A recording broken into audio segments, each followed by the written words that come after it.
Hey, Doken here with a review of quite possibly my favorite villain and dinosaur from the Jurassic Park franchise. I know that's kind of heresy, but it is the Spinosaurus from Jurassic Park 3, and I'll get to that in a moment. But look how beautiful this Prime 1, as you see the logo down there, Prime 1, 1/38 scale Spinosaurus collectible figure, or statue more so in this case. It's not really an articulation, but figure all the same. Jurassic Park 3 is not the best Jurassic Park movie. I'll say that right now as I gesticulate. But it is really special to me. It was the first Jurassic Park movie I ever watched in theaters, and this guy right here in the movie was absolutely terrifying. I feel like they did such a good job of making him feel like a monster. And to me, granted, I know many fans love Jurassic Park because it does have some sort of grounding in reality, but these are monsters, as Alan Grant quoted himself. These are genetic creations, not to go too, fanboy, but these are not, this is not at all an accurate depiction of what a Spinosaurus looks like as we know now post-filming, right? But this guy right here on his immense scale compared to the T-Rex, there's a Mattel T-Rex, for example. We'll reference that maybe a little bit later, just to show you the scale. The scene where he eats a mercenary, and then you hear his cell phone, and that becomes like a kind of motif, at least in one major scene in the film, where he just appears from behind without any sort of sound. That to me is what really cements the iconography of Jurassic Park 3, and specifically the Spinosaurus is like one of the coolest dinosaurs. But that's me just defending the Spinosaurus. Let's get on to reviewing and maybe defending, I don't know, this Prime 1 Studios product. So yeah, let's just get started with the money shot right here. Look at that head. That is the Spinosaurus. That is the sculpt that they probably use in the movie, I'm guessing. Some sort of 3D render they reference when making this figure.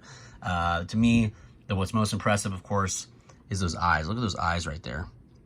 See that they have that kind of recessed cavity with the muddy kind of texture they use for the eyes. It's very wet, very fleshy-like.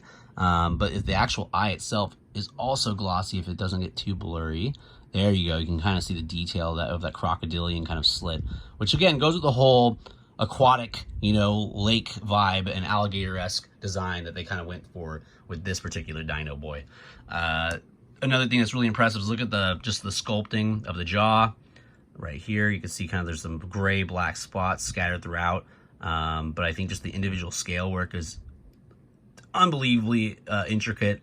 And again, makes this like easily one of the best figures I've seen for the value and the money. But we'll get into that and kind of the pros and cons of this figure as we go a little bit deeper. Speaking of, let's go ahead and just show what the mouth looks like, because I think that's another thing that you guys like to see. Right here you can see obviously those iconic, oh god, I'm about to make this a vertical video, I apologize. You can see those iconic kind of jagged teeth. You can see there's that kind of the degradation of color as you go deeper and deeper into its mouth. Hopefully it's not too blurry. Let's see.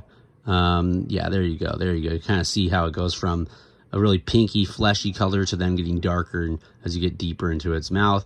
And I don't know about you, but if I saw this in any capacity, I'd be absolutely horrified. This has that very predatory, I'm about to get eaten alive kind of primal instincts that I'm feeling right now, at least, guys, as I hold this toy in my hands.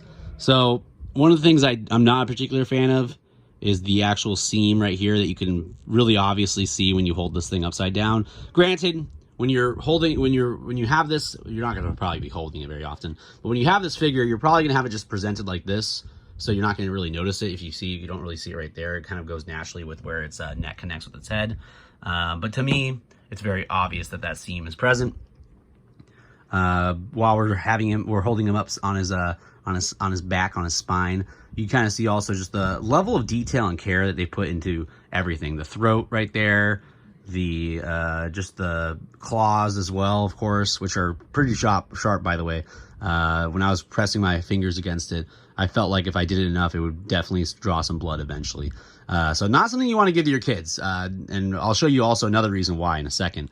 But there's also those really cool, like dragon-like or alligator-like kind of crocodilian dermacytes, or what are those called? I'd say them in the I guess in the comments. What are those like structures on its fingers? They're like little gauntlets, I guess. Looks like it's about to go into battle, probably against a T-Rex, and Womp probably gonna win.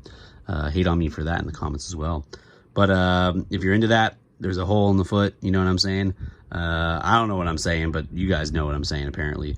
But anyways, the feet are pretty detailed as well. You see kind of a different texture, the more muddy kind of textures they're using, again, for the fleshy qualities of it. I guess it's meant to have those pegs because of another major flaw we'll talk about in a second. But it did not come with any sort of like pegs as far as I could tell, or some plastic like kind of cover to put these feet on. So, or platform, I should say. So I'm not really sure what they're going for, if it's like meant for any kind of standard figure display.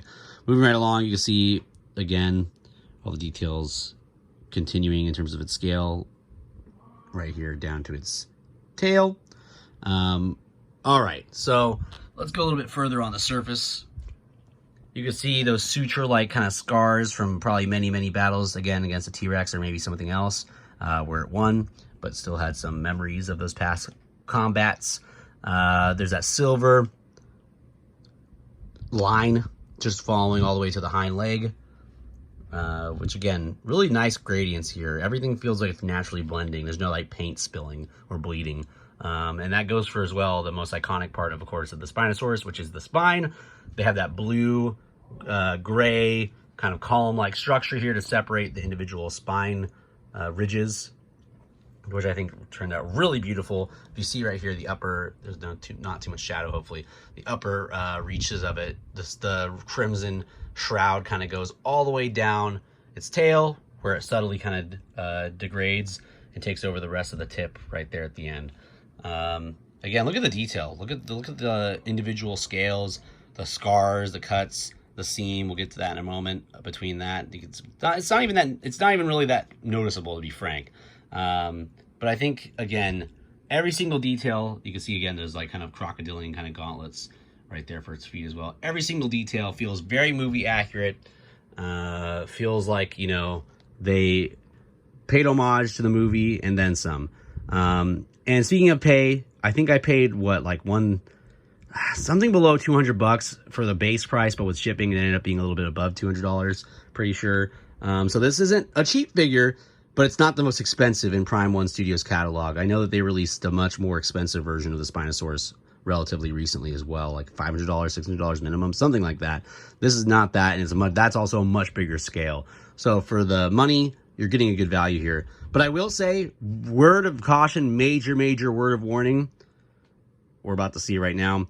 I was getting ready for filming this video, and unfortunately, I'm not sure how the weight is distributed on this, but as much as it looks like it's pretty solidly standing here, it fell by the time I came back into the room after leaving briefly to go get some water, and this happened. And hopefully the figure won't fall with it when I do this. So, and it did. So as you can see, it's really not balanced well, and unfortunately, yes indeed, the tail did come off. So thankfully, when I just pressed it in, it looked like nothing was broken. Maybe this chunk is like right here, you can see it.